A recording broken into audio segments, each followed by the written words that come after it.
नमस्कार। ओम श्री परमात्मने नमः। त्यक्त्वा कर्म फल संगम नित्य तृप्तो निराश्रयः कर्मण्यभिप्रवृत्तोऽपि नैव किंचित न करोति सः। इस श्लोक में पुरुषोत्तम भगवान श्री कृष्ण अर्जुन से कहते हैं कि ऐसे ज्ञानी जन कर्मों के फल की आसक्ति का त्याग करके सदैव संतुष्ट रहते हैं। वे बाह्य आश्रयों पर निर्भर नहीं करते। ऐसे लोग कर्मों में संलग्न रहने पर भी वास्तविकता में कोई कर्म नहीं करते। इस श्लोक का अभिप्राय है कि कर्मों का वर्गीकरण बाहरी दृष्टि से नहीं किया जा सकता। कर्म व अकर्म क्या है, इसका निर्धारण केवल मन के द्वारा किया जाता है।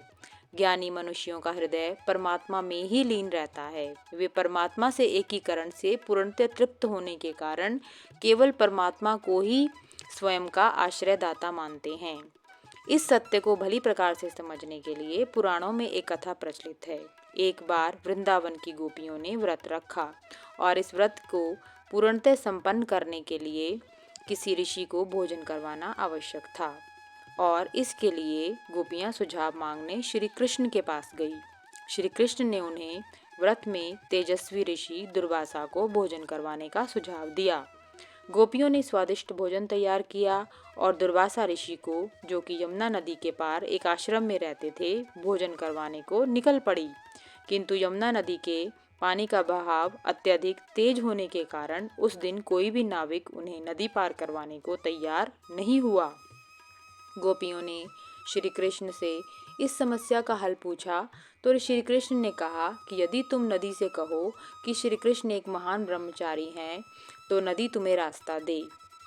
गोपियां जोर जोर से हंसने लगी क्योंकि वे जानती थी कि श्री कृष्ण तो सदैव गोपियों पर मोहित रहते हैं। गोपियों ने सोचा कि श्री कृष्ण के ब्रह्मचारी होने का तो प्रश्न ही नहीं उठता।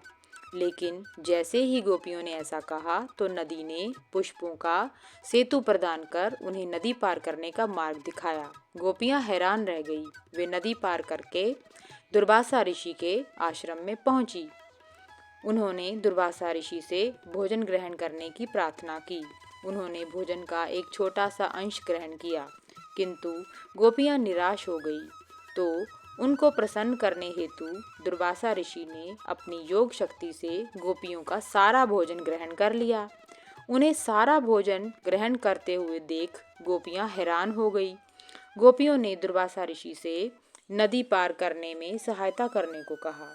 दुर्वासा ऋषि ने कहा कि तुम नदी से कहो कि यदि आज दुर्वासा ऋषि ने एक दूब के अतिरिक्त कुछ भी ग्रहण नहीं किया हो तो उन्हें रास्ता दे। गोपियां फिर से हंसने लगी क्योंकि उन्होंने दुर्वासा को बहुत सा भोजन खाते हुए देखा था, किंतु उन्हें आश्चर्य हुआ जब उन्होंने नदी से यही बोलकर प्रार्थना की तो नदी ने रास्ता दे दिया।